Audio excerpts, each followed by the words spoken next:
ನಾವು ಹೇಗೆ ಬದುಕಬೇಕು ಅಂತಂದರೆ, ನಾವು ಎಲ್ಲರನ್ನು ಒಂದೇ ದೃಷ್ಟಿಯಿಂದ ನೋಡಿ ಬದುಕಬೇಕು ಅಂತ. ನಮಗೆ ಹಸಿವಾದ ಹಾಗೆ ಇನ್ನೊಬ್ಬರಿಗೂ ಹಸಿವಾಗ್ತದೆ. ನಮಗೆ ಹಸಿವಾದಾಗ ಯಾರಾದರೂ ಹಳಸಿದ್ದನ್ನು ಕೊಟ್ಟರೆ ನಮಗೆ ಹೇಗೆ ಸಿಟ್ಟು ಬರ್ತದೋ, ಬೇಸರವಾಗ್ತದೋ, ಇನ್ನೊಬ್ಬರಿಗೆ ನಾವು ಹಳಸಿದ್ದನ್ನು ಕೊಟ್ಟರೂ ಅವರಿಗೂ ಸಿಟ್ಟು ಬರ್ತದೆ, ಬೇಸರವಾಗ್ತದೆ. ಮನುಷ್ಯರಿಗೆ ಮಾತ್ರ ಅಲ್ಲ, ದನಕ್ಕೆ ನಾಯಿಗೂ ಕೂಡ ಹಾಗೆ. ನಾವು ಹಾಗೆ ಹಾಕಿಬಿಡ್ತೇವೆ, ಅವುಗಳಿಗೆ ರುಚಿ ಗೊತ್ತಾಗ್ತದೆ, ಹಾಕಿಬಿಡೋಣ ಅಂತ. ಆಹಾರ ಹಳಸಿದೆ ಅಂತಂದರೆ ಆಹಾರ ವಿಷವಾಗಿದೆ ಅಂತ ಅರ್ಥ. ಆಯುರ್ವೇದವನ್ನು ಅಧ್ಯಯನ ಮಾಡಿದರೆ, ಆಯುರ್ವೇದದಲ್ಲಿ ಶಾಸ್ತ್ರಕಾರರು ಹೇಳ್ತಾರೆ, ಅನ್ನವನ್ನು ಮಾಡಿ ಒಂದಿಷ್ಟು ಕಾಲದ ನಂತರ ಉಂಡರೆ ಅದು ವಿಷ ಆಗ್ತದೆ ಅಂತ. ಪಾಕ ಎನ್ನುವಂಥದ್ದು ವಸ್ತುಗಳನ್ನು ನೋಡಿಕೊಂಡು ಅದಕ್ಕೆ ಸಮಯ ನಿಗದಿಯಾಗ್ತದೆ. ಕೆಲವು ಪಾಕಗಳನ್ನು ನೀವು ವರ್ಷಗಟ್ಟಲೆ ಇಡ್ಬೋದು, ಏನಾಗುವುದಿಲ್ಲ. ಉದಾಹರಣೆಗೆ ಸಕ್ಕರೆ ಪಾಕವನ್ನು, ಬೆಲ್ಲದ ಪಾಕವನ್ನು 1 ವರ್ಷ ಇಟ್ಟರು ಹಾಳಾಗುವುದಿಲ್ಲ. ಆದರೆ ಅದೇ ಹೊತ್ತಿಗೆ ಹಾಲಿಗೆ ನೀರು ಹಾಕಿ ಕುದಿಸಿ ಹಾಗೆ ಇಟ್ಟುಬಿಟ್ರೆ ಮರು ದಿವಸಕ್ಕೆ ಹಾಲು ಹಾಳಾಗುತ್ತದೆ, ಅದು ದುರ್ವಾಸನೆ ಬರ್ತದೆ. ಅದೇ ರೀತಿ ವಸ್ತುಗಳನ್ನು ನೋಡಿ ಅವುಗಳನ್ನು ಪಾಕ ಮಾಡಿ ಅವುಗಳ ಪರಿಯುಷಿತತ್ವವನ್ನು ತೀರ್ಮಾನ ಮಾಡಿಕೊಳ್ಬೇಕು. ಈ ರೀತಿಯಾಗಿ ಪರಿಯುಷಿತ ಅಂತಂದರೆ ಕೇವಲ ಹಳಸಿದ್ದು ಮಾತ್ರ ಅರ್ಥ ಅಲ್ಲ, ಅದು ವಿಷವಸ್ತು ಆಗಿದೆ ಅಂತಲೂ ಅರ್ಥ. ಆದ್ದರಿಂದ ನಾವು ಅದನ್ನು ತಿನ್ನಬಾರ್ದು, ಇನ್ನೊಬ್ಬನಿಗೂ ಕೊಡಬಾರ್ದು ಅಂತ. ಆದರೆ ನಾವು ಕೊಟ್ಟಿದ್ದೇವೆ ಅಂತಂದರೆ, ಹಾಳಾದ್ದನ್ನು ಕೊಟ್ಟಿದ್ದೇವೆ ಎನ್ನುವುದಕ್ಕಿಂತಲೂ ಹೆಚ್ಚು ನಮ್ಮ ಮನಸ್ಥಿತಿ ನಾವು ಇನ್ನೊಬ್ಬರಿಗೆ ಕೇಡು ಬಯಸ್ತೇವೆ ಅಂತ ಅರ್ಥ. ಹಾಳಾದ್ದನ್ನು ಕೊಡುವಂಥದ್ದು ಬೇರೆ, ಹಾಳಾದ್ದು ಅವ ತಿಂದು ಅವನಿಗೆ ಕೇಡಾಗಲಿಂದ ಬಯಸುವಂಥದ್ದು ಬೇರೆ. ಹೀಗೆ ಆ ಮನಸ್ಥಿತಿಯು ಅದರೊಟ್ಟಿಗೆ ಉಂಟು ಅಂತ ಅರ್ಥ. ಆದ್ದರಿಂದ ಪರಿಯುಷಿತವಾದ ಅನ್ನವನ್ನು ಯಾರಿಗೂ ಕೊಡಬಾರ್ದು ಎನ್ನುವಂಥದ್ದು ಈ ಕಥೆಯ ಸಂದೇಶ. ಪರಿಯುಷಿತ ಎನ್ನುವ ಅವನಿಗೆ ಪ್ರೇತತ್ವ ಬಂತು ಅಂತ ಹೇಳಿದರೆ, ಪ್ರೇತತ್ವ ಬರಲಿ ನಮಗೇನು ನಾವು ಕೇಳ್ಬೋದು. ಆದರೆ ಅದರ ಸಂದೇಶ ಏನು, ಹಿಂದಿನ ಆಂತರ್ಯ ಏನು ಅಂತಂದರೆ, ಇನ್ನೊಬ್ಬನಿಗೆ ದಾನ ಮಾಡುವಾಗ ಯಾವತ್ತೂ ಕೂಡ ಒಳ್ಳೆಯ ವಸ್ತುವನ್ನು ದಾನ ಮಾಡ್ಬೋದು ಅಂತ. ಮನುಷ್ಯರಾದ್ದರಿಂದ ನಮ್ಮಲ್ಲಿ ಲೋಭ ಇರ್ತದೆ. ಲೋಭ ಎನ್ನುವಂಥದ್ದು ಎಲ್ಲರಲ್ಲೂ ಉಂಟು. ಹಾಗಾಗಿ ಯಾರು ಅವರು ಇವರು ಅಂತ ಹೇಳಲಿಕ್ಕಿಲ್ಲ, ನನ್ನೊಂದು ಸೇರಿಸಿಕೊಂಡು ಎಲ್ಲರೆಲ್ಲ ಆ ಗುಣಗಳಿರ್ತದೆ. ಆದರೆ ನಾವು ಅದನ್ನು ತಡೀಲಿಕ್ಕೆ ಪ್ರಯತ್ನ ಮಾಡಬೇಕಷ್ಟೇ. ಅದು ಮಾಡದಿದ್ದರೆ ನಾವು ಲೋಭಿಗಳು ಅಂತ ಆಗ್ತೇವೆ. ಗುಣಗಳು ಎಲ್ಲರಲ್ಲೂ ಸ್ವಲ್ಪ ಸ್ವಲ್ಪ ಎಲ್ಲರಲ್ಲೂ ಇರ್ತದೆ. ಯಾರು ಅದನ್ನು ಗೆಲ್ತಾನೆ ಅವ ಲೋಕದಲ್ಲೂ ಲೋಕವನ್ನು ಗೆಲ್ತಾನೆ, ಲೋಕದಲ್ಲೂ ಗೆಲ್ತಾನೆ. ಯಾರು ಅದಕ್ಕೆ ಸೋತು ಆಯಿತು ಅಂತ ತಲೆಯಲ್ಲಾಡಿಸ್ತಾನೆ ಅವ ಹಾಳಾಗುತ್ತಾನೆ. ಅದಕ್ಕೋಸ್ಕರ ಇವ ಹಳಸಿದ್ದನ್ನು ಕೊಡ್ತಾ ಇದ್ದ, ಅದರಿಂದಾಗಿ ಅವನಿಗೆ ಪ್ರೇತತ್ವ ಬಂತು, ಅದೇ ಹೆಸರು ಬಂತು ಅಂತ ಅರ್ಥ. ನಮ್ಮಲ್ಲಿ ಮನುಷ್ಯರಲ್ಲೊಂದು ಸಾಮಾನ್ಯ ನಿಯಮ ಉಂಟು, ಲೋಭದ ಒಂದು ಮುಖ, ಅದರಿಂದ ನಾಶ ಆಗ್ತದೆ ಅಂತ ಗೊತ್ತಿರ್ತದೆ, ಆದರೂ ನಾವು ಅದನ್ನು ಇಟ್ಟುಕೊಳ್ಳುವುದಿಲ್ಲ. ಒಂದು 10 ಹಣ್ಣುಗಳಿದ್ದಾವೆ ಅಂತ ಎಣಿಸ್ಕೊಳ್ಳಿ. ಬಾಳೆಹಣ್ಣು ತಂದಿದ್ದಾರೆ, ಒಂದು 10 ಉಂಟು. ದಿನಕ್ಕೆ ಒಂದೊಂದರ ಹಾಗೆ ತಿನ್ನಿ ಅಂತ ಹೇಳ್ತಾರೆ, ಅಥವಾ ತಿನ್ನಬೇಕು ಅಂತ ನಮಗೆ ನಿಶ್ಚಯ ಜ್ಞಾನ ಇರ್ತದೆ. ಒಂದೇ ದಿವಸ ತಿನ್ನೋದು ಬೇಡ, ಒಂದಿಷ್ಟು ನಾಳೆಗೆ ಇರಲಿ ಅಂತ. ಸರಿ, ಇವತ್ತು ತಿನ್ನುವಾಗ ನಾವು ಏನು ಮಾಡ್ತೇವೆ ಅಂತಂದರೆ, ಸಾಮಾನ್ಯ ಮನುಷ್ಯರ ಬುದ್ಧಿ ಹೇಗೆ ಅಂತಂದರೆ, ಬಾಳೆಹಣ್ಣನ್ನು ಹೀಗೆ ನೋಡ್ತೇವೆ ತಿರುಗಿಸಿ, ಸ್ವಲ್ಪ ಕಪ್ಪಾದದ್ದಿದ್ದರೆ ಅದನ್ನು ಬದಿಗಿಡ್ತೇವೆ, ಅದನ್ನು ಇವತ್ತು ತಿನ್ನುವುದು, ನಾಳೆಗೆ ಒಳ್ಳೇದಿರಲಿ ಅಂತ ಇದ್ದಿಡುವಂಥದ್ದು. ನಾಳೆ ಪುನಃ ನೋಡುವಾಗ ಅದರಲ್ಲಿ ಯಾವುದು ಕಪ್ಪಾಗಿದೆ ಅದನ್ನು ನಾಳೆ ತಿಂದು ಸ್ವಲ್ಪ ಉಳಿದದನ್ನು ನಾಡ್ದಿಗಿಡುವಂಥದ್ದು. ಹೀಗೆ ವಸ್ತುವನ್ನು ಉಳಿಸಬೇಕು ಎನ್ನುವ ಭರದಲ್ಲಿ ನಿತ್ಯವೂ ಹಾಳಾದದ್ದನ್ನೇ ತಿನ್ನುವಂಥ ಪರಿಪಾಟಿ ನಮಗೆ ಬಂದುಬಿಡ್ತದೆ. ಹಾಗಾಗಿ ಒಂದು ದಿವಸ ಹಾಳಾದ್ದನ್ನು ಬದಿಗಿಟ್ಟರೆ ನಿತ್ಯ ಹೊಸ್ತನ್ನು ತಿನ್ಬೋದಲ್ವ, ಆ ವಿಷಯವನ್ನು ನಾವು ಅರ್ಥ ಮಾಡಿಕೊಳ್ಳುವುದಿಲ್ಲ. ಸಾಮಾನ್ಯ ಎಲ್ಲರಲ್ಲೂ ಆ ಬುದ್ಧಿ ಇರ್ತದೆ, ಆ ಬುದ್ಧಿಯನ್ನು ದಾಟಬೇಕು, ಅದು ಯೋಗ್ಯತೆ ಅಂತ ಅರ್ಥ. ಹೀಗೆ ಇವನಿಗೆ ಅದಾಗಲಿಲ್ಲ, ಇವ ಹಳಸಿದ್ದನ್ನೇ ಕೊಡ್ತಾ ಇದೆ ಎಲ್ರಿಗೆ. ತಾನು ಒಳ್ಳೆ ತಿಂತಾ ಇದ್ದ, ಅವನಿಗೆ ಪ್ರೇತತ್ವ ಬಂದಿದೆ. ಅವ ಹೇಳ್ತಾನೆ, ನಾನು ಹಾಗೆ ಮಾಡಿದ್ರಿಂದ ನನಗೆ ಈ ಕಷ್ಟ ಬಂತಾ ಉಂಟು, ನನಗೀಗ ಒಳ್ಳೆಯ ಆಹಾರವನ್ನು ಯಾರಾದರೂ ಎಡೆ ಅಂತ ಇಟ್ಟರೂ ಅದನ್ನು ಸ್ವೀಕಾರ ಮಾಡಿಕೊಳ್ಳಿಕ್ಕೆ ಆಗುವುದಿಲ್ಲ. ಮಕ್ಕಳು ಪಿಂಡ ಪ್ರದಾನ ಮಾಡ್ತಾರೆ, ಒಳ್ಳೆಯ ಹವಿಸಿನಿಂದಲೇ ಪಿಂಡ ಪ್ರದಾನ ಮಾಡಿದರೂ ನನಗೆ ತಿನ್ನಲಿಕ್ಕಾಗುವುದಿಲ್ಲ, ಸೇರುವುದಿಲ್ಲ ಅದು. ಯಾಕೆ ಅಂತಂದರೆ ನನಗೆ ಆ ಸಾಮರ್ಥ್ಯ ಇಲ್ಲ, ನನ್ನ ಕರ್ಮವಶಾತ್ ನೋಡ್ತಾ ಇರಬೇಕಷ್ಟೇ, ತಿನ್ನಲಿಕ್ಕಿಲ್ಲ. ಕೈಕಾಲೆಲ್ಲ ಕಟ್ಟಿ ಹಾಕಿ ಎದುರಿನಲ್ಲಿ ಷಡ್ರಸಾನ್ನ ಭೋಜನ ಇಟ್ಟಿದ್ದಾರೆ, ತಿನ್ನಲಿಕ್ಕಾಗುವುದಿಲ್ಲ. ಬಾಯಿ ಮಾತ್ರ ಬಿಡ್ಬೋದು ಅಷ್ಟೇ, ನಾಲಿಗೆಯನ್ನು ಉದ್ದ ಮಾಡ್ಬೋದು, ಬಿಟ್ಟರೆ ತಿನ್ನಲಿಕ್ಕಾಗುವುದಿಲ್ಲ ಅಂತಂದ್ರೆ ನಮ್ಮ ಪರಿಸ್ಥಿತಿ ಹೇಗಿರಬೇಕು? ಜೋರು ಹಸಿವಾಗಿರುವ ಸಂದರ್ಭಕ್ಕೆ ಹಾಗಾಗುತ್ತಾ ಉಂಟು. ಇನ್ನೊಬ್ಬ, ಅವನಿಗೆ ಸೂಚಿ ಮುಖ ಅಂತ ಹೆಸರು. ಸೂಚಿ ಮುಖ ಅಂತಂದರೆ, ಸೂಚಿ ಅಂತಂದರೆ ಸೂಚನೆ ಅಂತ, ಅವನನ್ನು ತೋರಿಸುವುದು ಇವನನ್ನು ತೋರಿಸುವುದು ಅಂತ.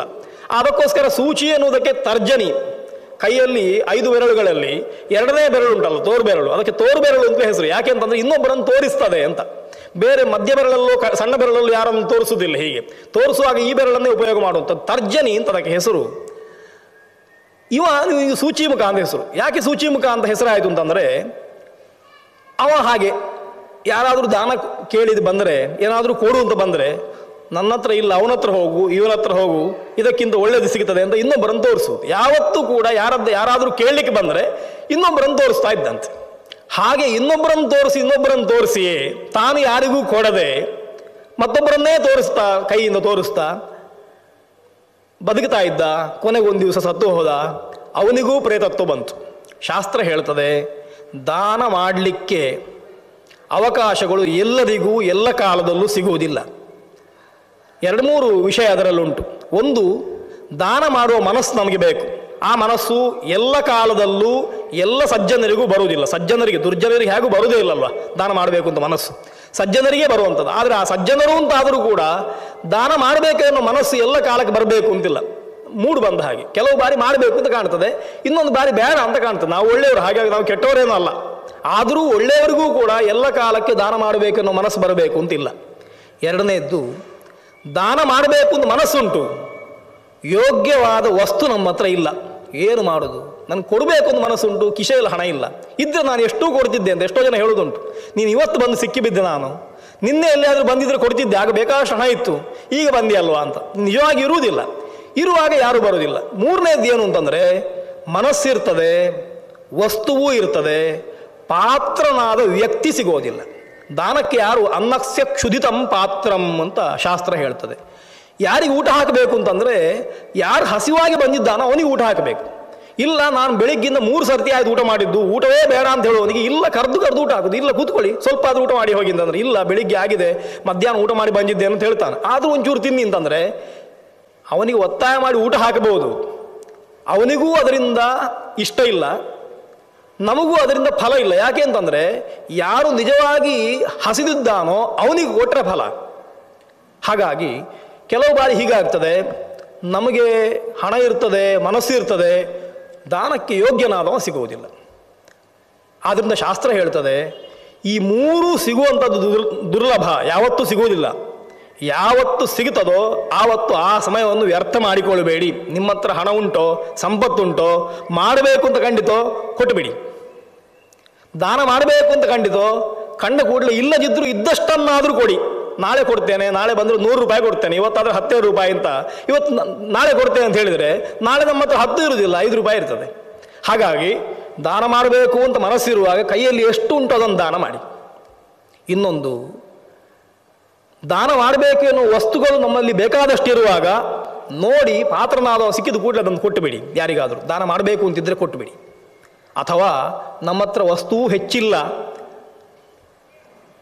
ದಾನ ಮಾಡಲಿಕ್ಕೆ ಮನಸ್ಸು ಅರೆಬರೆ ಉಂಟು, ಯೋಗ್ಯನಾದ ವ್ಯಕ್ತಿಯೊಬ್ಬ ಸಿಕ್ಕಿದ ಅಂತಾದರೆ ಆ ವ್ಯಕ್ತಿಯನ್ನು ಬಿಟ್ಟು ಬಿಡಬೇಡಿ, ಕೂಡಲೇ ಅವನಿಗೆ ಎಂತಾದರೂ ಕೊಟ್ಟುಬಿಡಿ. ಈ 3 ಅನುಷ್ಠಾನ ಮಾಡುವುದು ಕಷ್ಟ. ಹಾಗಾಗಿ ಅದನ್ನು ಬಿಟ್ಟದ್ರಿಂದ ಇವನಿಗೆ ಸೂಚಿ ಮುಖ ಅಂತ ಹೆಸರಾಗಿದೆ. ಆತ ಇನ್ನೊಬ್ಬರನ್ನು ತೋರಿಸಿ ತಾನು ಕೊಡದೆ ಬದುಕಿಕೊಂಡ ಲೋಕದಲ್ಲಿ. ಆಮೇಲೆ ಮತ್ತೆ ಪ್ರೇತತ್ವವನ್ನು ಹೊಂದಿದ್ದಾನೆ. ಈ 3ನೇವ ಶೀಘ್ರಗ ಅಂತ ಅವನಿಗೆ ಹೆಸರು. ಶೀಘ್ರಗ ಅಂತಂದರೆ ಓಡ್ತಾ ಇದ್ದಂತೆ. ಯಾರಾದರೂ ಬರ್ತಾರೆ ಮನೆಗೆ ಅಂತ ಗೊತ್ತಾದ ಕೂಡಲೇ ಅವರು ಆ ಕಡೆಯಿಂದ ಮುಂದಿನ ಬಾಗಿಲಲ್ಲಿ ಬಂದರೆ ಇವ ಹಿಂದಿನ ಬಾಗಿಲಲ್ಲಿ ಹೊರಗೆ ಹೋಗಿ ಯಾರ ಹತ್ರ ಹೇಳಿ ಕಳಿಸೋದು, ಅವ್ರು ಮನೆಯಲ್ಲಿಲ್ಲ, ನಾಳೆ ಬರ್ತಾರೆ ಅಂತ. ಹೀಗೆ ನೋಡಿ ಓಡಿ ಹೋಗುವವ. ಈ ರೀತಿಯಲ್ಲಿ ಯಾರಾದರೂ ಕೇಳಲಿಕ್ಕೆ ಬಂದರೆ ಹಿಂದಿನ ಬಾಗಿಲಲ್ಲಿ ಓಡಿ ಹೋಗ್ತಾ ಇದ್ದ, ಅವರ ಹಿಡಿತಕ್ಕೆ ಸಿಗ್ತಾ ಇರಲಿಲ್ಲ. ಹಾಗಾಗಿ ಅವನಿಗೆ ಶೀಘ್ರಗ ಅಂತ ಹೆಸರಾಯಿತು. ಅವನಿಗೂ ಪ್ರೇತತ್ವ ಬಂತು. ಇನ್ನೊಬ್ಬ ರೋಹಕ ಅಂತ. ರೋಹಕ ಅಂತಂದರೆ ಆರೋಹತಿ ಅಂತ ಅರ್ಥ. ಎತ್ತರಕ್ಕೆ ಹೋಗಿ ಎಲ್ಲೋ ಕೂತ್ಕೊಳ್ಳೋದು. ಯಾಕೆ ಅಂತಂದರೆ ತಿನ್ನಬೇಕು ಅಂತ ಭಾರಿ ಮನಸ್ಸು. ತಿನ್ನುವಾಗ ಯಾರಾದರೂ ಬಂದರೆ ಅವರಿಗೆ ಪಾಲು ಕೊಡಬೇಕಲ್ವಾ.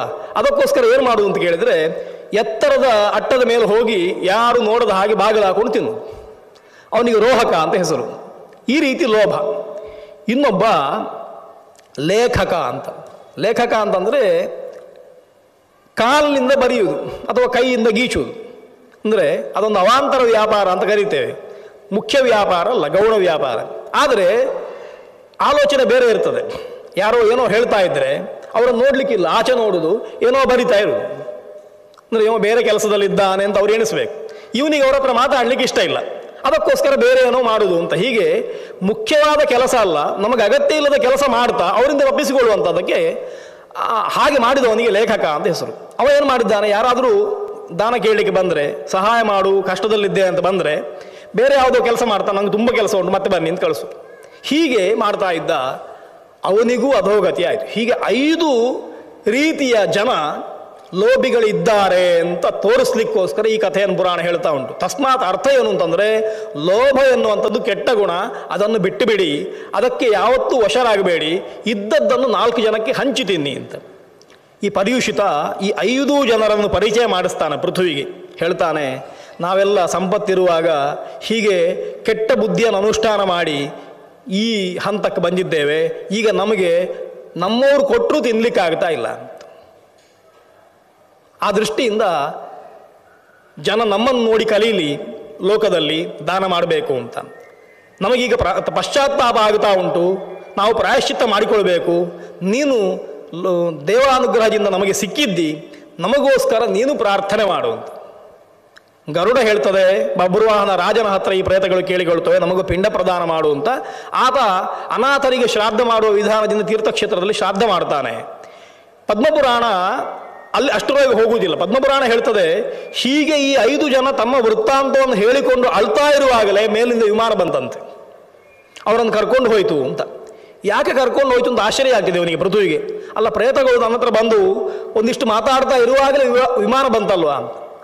ಅದಕ್ಕೆ ಪುರಾಣ ಕಾರಣ ಹೇಳುವಂಥದ್ದು, ಯಾವತ್ತೂ ತಪ್ಪಿಗಿಂತ ಮುಖ್ಯವಾದ್ದು ಪ್ರಾಯಶ್ಚಿತ್ತ, ಪಶ್ಚಾತ್ತಾಪ. ಪಶ್ಚಾತ್ತಾಪ ಆಯಿತೋ ತಪ್ಪು ನಾಶ ಆಗಿ ಹೋಯಿತು ಅಂತ, ಪಾಪ ನಾಶ ಆಗುತ್ತದೆ. ಪಾಪನಾಶಕ್ಕೆ ದೊಡ್ಡ ಕಾರಣ ಯಾವುದು ಅಂತ ಕೇಳಿದರೆ ಪಶ್ಚಾತ್ತಾಪ. ನಾವು ತಪ್ಪು ಮಾಡ್ತೇವೆ, ತಿಳಿದೋ ಮಾಡ್ತೇವೆ, ತಿಳಿಯೋದೇ ಮಾಡ್ತೇವೆ. ಹಾಗೆ ಮಾಡಿ ಅದನ್ನು ಸಮರ್ಥನೆ ಮಾಡ್ತಾ ಕುಳಿತುಕೊಂಡ್ರೆ ಯಾವ ಪ್ರಯೋಜನ ಇಲ್ಲ. ಒಂದು ಕಡೆಯಲ್ಲಿ ಸುಮ್ಮನೆ ಕೂತ್ಕೊಂಡು ಆಲೋಚನೆ ಮಾಡಿ, ನಾನು ಮಾಡಿದ ತಪ್ಪಾಯಿತು, ಹೀಗೆ ಮಾಡಬಾರ್ದಿತ್ತು, ನಾನು ಇನ್ನಾದರೂ ಇಂಥ ತಪ್ಪನ್ನು ನಾನು ಮಾಡುವುದಿಲ್ಲ ಅಂತ ಯಾವಾಗ ನಿಶ್ಚಯ ಮಾಡಿಕೊಳ್ತಾನೆ, ಆಗ ಅವನ ಪಾಪಗಳು ನಾಶ ಆಗಿ ಹೋಗುತ್ತದೆ.